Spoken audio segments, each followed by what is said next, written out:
Hello friends, मी भारती आपल्या चॅनलवरती अगदी मनापासून स्वागत आहे। तर आजच्या व्हिडिओमध्ये जे आहे आपण आर्महोल्स प्रॉब्लेम्स जे येतात, तर आज आपण बाहीची कटिंग आणि स्टिचिंग पाहणार आहोत। तो व्हिडिओ जो आहे तुम्ही शेवटपर्यंत नक्की बघा। चला तर मग आता व्हिडिओला आपण स्टार्ट करूया। तर सगळ्यात अगोदर आपल्याला 4 पदरी असं घ्यायचं आहे। बघा 4 पदरी आपण कापड घेतलेला आहे। याच्यामध्ये आपल्याला 2 स्लीव्ज काढून घ्यायचे आहेत।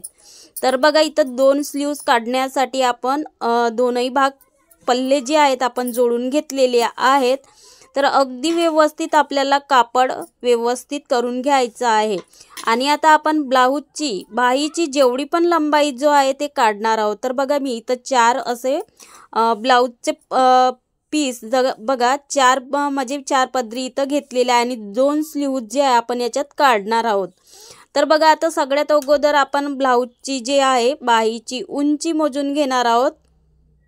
तर इथून आता आपल्याला 1.5 इंच साधी आणि सिंपल जी आहे आपली बाही ते आपण कट करणार आहोत। तर 1.5 इंच आपल्याला इथून सोडून घ्यायचं आहे, अगदी बघू शकता तुम्ही। आणि 1.5 इंच सोडून घेतल्याच्या नंतर आपल्याला इथे एक लाईन सीधी लाईन आपण इथं ओढून घेतलेली आहे। त्याच्यानंतर बघा आता आपण इथं स्लीव्हची लंबाई जी आहे ते घेणार आहोत। तर स्लीव्हची लंबाई जी आहे इथं 8.5 इंच आहे। तर आपल्याला अर्धा इंच वाढवून घ्यायची आहे। तर मी इथं 9 इंच घेत आहे। 8.5 इंच स्लीव्हची लंबाई आणि सिलाई मार्जिन जे घेतो आपण तर अर्धा इंच वाढवून घ्यायचे। आणि बरोबर इथून सीधी लाईन जी आहे बघू शकता, सीधी लाईन ओढून घ्यायची आहे। आता आपल्याला इथून 3 इंच डाऊन करून घ्यायचं आहे। तर बघा आर्महोल शेप देण्यासाठी 3 इंच डाऊन केलेला आहे। आता आपला आर्महोल शेप इथं जो आहे 8.5 इंच आपला कमी या जास्त असू शकतो। तर बघा इथं 8 इंच आहे, तर 8.5 इंचावर मार्जिन केली आणि आता इथून क्रॉसमध्ये एक आपल्याला लाईन ओढून घ्यायची आहे। तर बघा इथून पूर्ण क्रॉसमध्ये टेप लावून घेतलेला आहे आणि इथून आता आपण क्रॉसमध्ये एक लाईन ओढून घेत आहोत। त्याच्यानंतर इथून बघा 1 इंच मार्जिन केली आणि आता आपल्याला बघा इथून 1.5 इंच घेतलेली आहे। 8.5 इंच आपलं मुंड्याचा शेप आहे आणि 1.5 इंच शिलाई मार्जिन दंडगेर आहे प्लस 6 इंच आणि 1.5 इंच शिलाई मार्जिन बरोबर आपल्याला अशी लाईन ओढून घ्यायची आहे। तर बघा मी इथं लाईन ओढून घेतलेली आहे आणि इकडे क्रॉसमध्ये आपल्याला लाईन ओढून घ्यायची आहे। आता आपण बाहीला आर्महोल शेप बघू शकता तुम्ही। ह्या पद्धतीने आर्महोल शेप जर आपण दिला तर अगदी व्यवस्थित आणि परफेक्ट आपली बाही तयार होतो। तर अगदी बघा सोपी पद्धत आहे, खूप छान अशी पद्धत आहे। तर बघू शकता आपण बाहीला आर्महोल शेप दिलेला आहे। आता क्रॉसमध्ये आपण लाईन जी ओढलेली आहे त्या पूर्ण टेपचा अर्धा टेप करून घेतला आणि अर्धा या 1.5 इंचावर आपण आर्महोल शेप आतल्या बाजूनी देत आहोत। हा आपल्याला आर्महोल शेप जो आहे आपण कट करत आहोत, तो आर्महोल शेप जो आहे आपल्याला फ्रंटला जोडून घ्यायचा असतो। तर बघू शकता पूर्ण आपली बाही इथं तयार झालेली आहे। तर आता आपण इथं कट करून घेऊ। तर बघा अगदी आपली बाही व्यवस्थित पूर्ण कट झालेली आहे आणि इथून पण आपल्याला असं कट करून घ्यायचं आहे। अगदी इथं छोटे छोटे असे कट्स लावून घ्यायचे आहे। तर मी इथं छोटे छोटे असे कट्स लावून घेत आहे आणि त्याच्यानंतर पूर्ण बाही आपण खोलून घेतली आणि जो आर्महोल शेप दिलेला आहे फ्रंट पार्टसाठी जो आपण फ्रंट पार्टला जोडून घेतो तो अगदी व्यवस्थित कट करून घेत आहे। तर बघा आपली इथं बाही तयार झालेलीच आहे। आता पूर्ण आपली बाही तयार झालेली आहे। आता आपण पूर्ण ब्लाऊज आर्महोल जो शेप असतो तिथं आपण पूर्ण तर बघा हा पूर्ण मागचा गळा जो आहे पूर्ण तयार करून घेतलेला आहे आणि फ्रंट पार्ट जो आहे पूर्ण अगदी व्यवस्थित आपण तयार करून घेतलेला आहे। कटोरीचा शेप बघू शकता, कटोरीचा पूर्ण अगदी व्यवस्थित शेप बघू शकता, छान आलेला आहे। मी शेवटला व्हिडिओ दाखवणारच आहे। खूप छान असा ब्लाऊज फिटिंगला बसलेला आहे। आता बघा आपण दोनही एकदम सारखे आणि बॅकचा पल्ला आणि फ्रंटचा पल्ला दोनही एकदा चेक करून घ्यायचा आहे, कुठं कमी आहे कुठं जास्त आहे। तर अगदी व्यवस्थित बघू शकता इथून आपण अर्धा इंच जे आहे वरून सनी जाणार आहे। तर आर्महोल जो आहे आपण एकदा चेक करून घ्यायचं। तर बघा इथं 8.5 इंच येत आहे। आता दोनही साईडला आपल्याला चेक करून घ्यायचं आहे, आपला आर्महोल जो आहे कमी या जास्त होत आहे।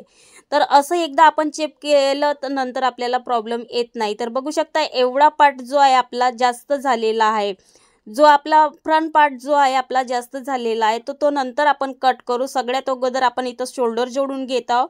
तर अगदी दोनही व्यवस्थित आपल्याला दोनही फ्रंट पार्ट आणि बॅक पार्ट इथं आपण जोडून घेत आहोत। तर बघा इथं अर्धा इंचावर आपण टिप लावून घेतलेली आहे आणि इथं आपल्याला डबल टिप लावून घ्यायची आहे। आता इथून आपण डबल टिप लावून घेतली। आता त्याच्यानंतर बघू शकता तुम्ही जो आहे आपला फ्रंट पार्ट जो जास्त झालेला आहे तो अगदी व्यवस्थित आपण कट करून घ्यायचा आहे। जेवढा आपला भाग जास्त झालेला आहे तो कट करून घ्यायचा आहे। आणि जो आपला कंबरचा साईज आहे तर बघा इथं 8.5चा चौथा भाग घेतलेला आहे। 34 साईजची कंबर आहे तर इथं आपण 8.5 इंच चौथा भाग घेतलेला आहे।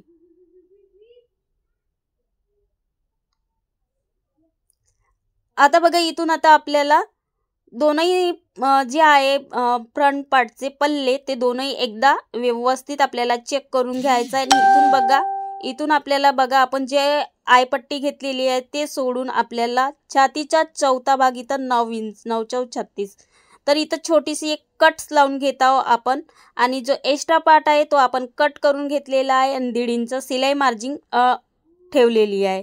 तर जो बघू शकता मागचा जो भाग आहे तो थोडा जास्त झालेला आहे तो अगदी आपल्याला व्यवस्थित इथून सारखा एकदम असं कट करून घ्यायचा आहे। तर पूर्ण मी कट करून घेतलेला आहे तुम्ही बघू शकता आणि एकदा आपल्याला बरोबर इथून आर्महोल शेप जो आहे तो चेक करून घ्यायचा। इथं बरोबर आपलं 7.5 इंच येत आहे। आता ह्या साईडनं पण आपल्याला एकदा चेक करून घ्यायचं आहे की अगदी आपलं व्यवस्थित येत आहे। तर बघू शकता इथं पण आपलं 7.5 इंच आलेला आहे। आता आपण स्लीव्ज घेतली आणि बघा स्लीव्जचं एक पल्ला घेतला आपल्या फ्रंट पार्टला जोडायचा आहे तर इथं आपण मार्जिन करून घेत आहोत आणि त्याच्यानंतर आपल्याला एक स्लीव्ज घेतली आणि तिथं 1/2 इंच दुमपट मारून आपल्याला 1/2 इंचावर एक टिप लावून घ्यायची आहे। तर बघू शकता इथं पूर्ण आपण टिप लावून घेत आहोत। आता दुसरी स्लीव्स आपल्याला घ्यायची आहे आणि 1/2 इंच वर टिप लावून घ्यायची आहे। तर अगदी तुम्ही व्हिडिओमध्ये पाहू शकता।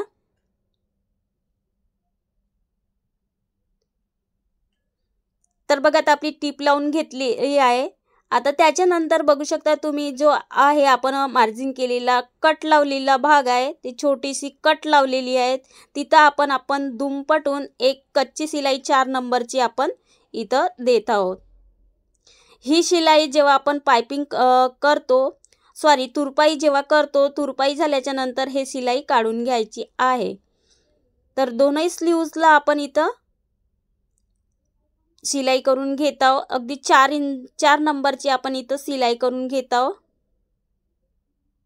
4 किंवा 5 नंबरची पण करू शकतो। आता आपल्या दोनही स्लीव्स तयार झालेच आहेत तर हा एक्स्ट्रा जो पार्ट आहे हा कट करून घेत आहोत। आता एकदा आपल्याला चेक करून घ्यायचे की आपली स्लीव्स 8.5 इंच आलेली आहे आणि अर्धा इंच आपलं शिलाई मार्जिन इथं छोटीशी कट लावून घेतली आणि एकदा इथून बघा 7.5 इंच आपलं आर्महोल येत आहे। तर एकदा आता बघा ब्लाऊजवर पूर्ण जो शोल्डरचा सेंटर भाग आहे तिथं आपण स्लीव्स ठेवून घेत आहोत। हा जो आहे आपला फ्रंटचा पार्ट आहे आणि फ्रंट पार्ट आणि जो आर्महोल शेप दिलेला आहे आपण तो फ्रंट पार्टला जोडून घेत आहोत। तर बघू शकता इथून आपण सेंटरवर स्लीव्स ठेवून घेतली आणि पूर्ण अगोदर कुठेही घाई करायची नाही आहे। स्लीव्स जोडताना कधीच घाई करायची नाही अगदी व्यवस्थित जोडून घ्यायची आहे। तर बघा इथं 7.5 बरोबर येत आहे। तर बघू शकता अगदी आपलं 7.5 इंच बरोबर आलेला आहे।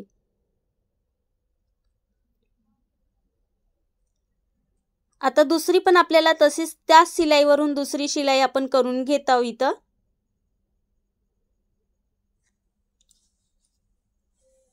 तर बघा इथं आपण दुसरी शिलाई करून घेतली तर तोच भाग आपल्याला पलटी करून बघू शकता तुम्ही आणि जो आहे बॅकच्या पल्ल्याला आपण जोडून घेत आहोत। बॅक फ्रंट आणि स्लीव्सचा मेन म्हणजे सेंटर पॉइंट जो आपल्याला शोल्डरवर घेऊन आपण जोडून घ्यायची आहे। तर बघू शकता इथं 7.5 इंचावर बरोबर आपले स्लीव्स आलेली आहे। तर आपण इथं डबल सिलाई करून घ्यायची आहे।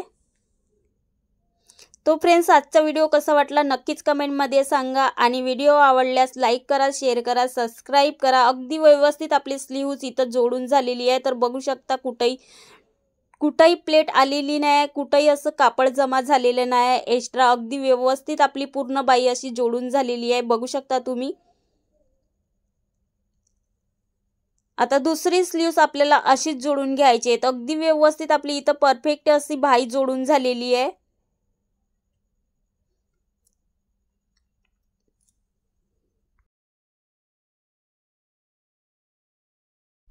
आता बाहीचं सेंटर पॉइंट आपण इथं जोडून घेणार आहोत। तर अगदी 1.5 इंच आपलं बरोबर अगदी सेप आलेला आहे आणि अर्धा इंच बघू शकता तुम्ही इथं आपण शिलाई करून घेणार आहोत। तर बघा अर्धा इंचावर आपण एकदा चेक करून घ्यायचं आहे। तर बघा इथं 1.5 इंच बरोबर येत आहे। 8 पण येऊ शकतो, 7.5 पण येऊ शकतो। तर बघू शकता इथं पूर्ण 7.5 इंच येत आहे।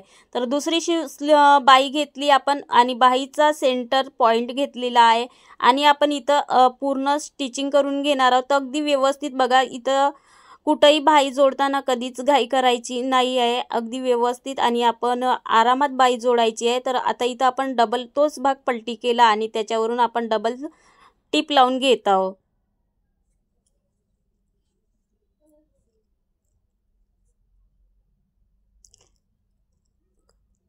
जर आपल्याला ब्लाऊज जर लूज असलं तर त्या कारणाने आपल्याला आर्महोल जो असतो त्याच्यामध्ये आपल्याला जर ढिलं असलं किंवा लूज असलं तेव्हाच आपलं बरोबर अगदी व्यवस्थित फिटिंग येत नाही आणि जर व्यवस्थित आपली फिटिंग असली किंवा आपल्याला झोल नाही असला तरच आपल्या ब्लाऊजमध्ये अगदी व्यवस्थित अशी फिटिंग बसते। तर पूर्ण अशी व्यवस्थित आपली बाही स्लीव्ज बघू शकता तुम्ही आपली बाही एकदम व्यवस्थित अशी जोडून झालेली आहे।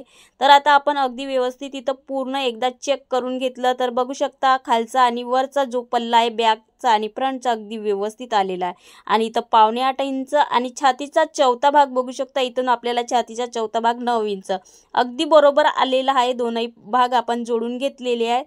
तर अगदी व्यवस्थित आपल्या ब्लाऊजची फिटिंग झालेली आहे। तर बघू शकता तुम्ही पूर्ण आपलं ब्लाऊज जे आहे रेडी झालेलं आहे आणि पूर्ण अगदी एकदा चेक करून घ्यायचं आहे। तर इथं 9 इंच आर्महोल शेप आहे, 7.5 इंच अगदी व्यवस्थित आणि शेवटला मी व्हिडिओ दाखवणारच आहे। ब्लाऊज अगदी व्यवस्थित बसलेला आहे, कुठेही झोल नाही, फुगा नाही, अगदी छान आणि व्यवस्थित पूर्ण आपलं ब्लाऊज रेडी तयार झालेला आहे। तर फ्रेंड्स आजचा व्हिडिओ नक्कीच कसा वाटला कमेंटमध्ये नक्कीच सांगा आणि लाईक करा, लाईक करायला विसरा नको, लाईक करा। तर बघा पूर्ण ब्लाऊज आपलं रेडी झालेला आहे अगदी फिनिशिंग सोबत। तर बघू शकता या ब्लाऊजचं पूर्ण फिनिशिंग अगदी व्यवस्थित आलेला आहे आणि कटोरीचा शेप बघू शकता, क्रॉसपट्टी बाहीचा पूर्ण शेप बघू शकता, अगदी व्यवस्थित असा आलेला आहे। जरासं बी कुठं आपलं झोल असलं तर ब्लाऊजला थोडीसं बी झोल असलं तर अगदी व्यवस्थित फिटिंग सोबत तयार नाही दिसणार। तर कुठेही आपली झोल आली नाही पाहिजे याच्यासाठी आपल्याला अगदी व्यवस्थित फिटिंग करून घ्यायची आहे। तर आपल्या ब्लाऊजचं फिटिंग पूर्ण अगदी व्यवस्थित झालेलं आहे। तर फ्रेंड्स व्हिडिओला नक्की लाईक करा। पूर्ण गळ्याचा शेप बघू शकता, अगदी व्यवस्थित गोल आणि खोल मस्त गळा बसलेला आहे। चला तर मग व्हिडिओमध्ये बघू शकता पूर्ण छान आणि मस्त गळा बसला आहे। व्हिडिओ आवडल्यास लाईक करा आणि अशा छानशा व्हिडिओसोबत आपण नेक्स्ट व्हिडिओमध्ये भेटू। तोपर्यंत बाय, थँक्यू, धन्यवाद।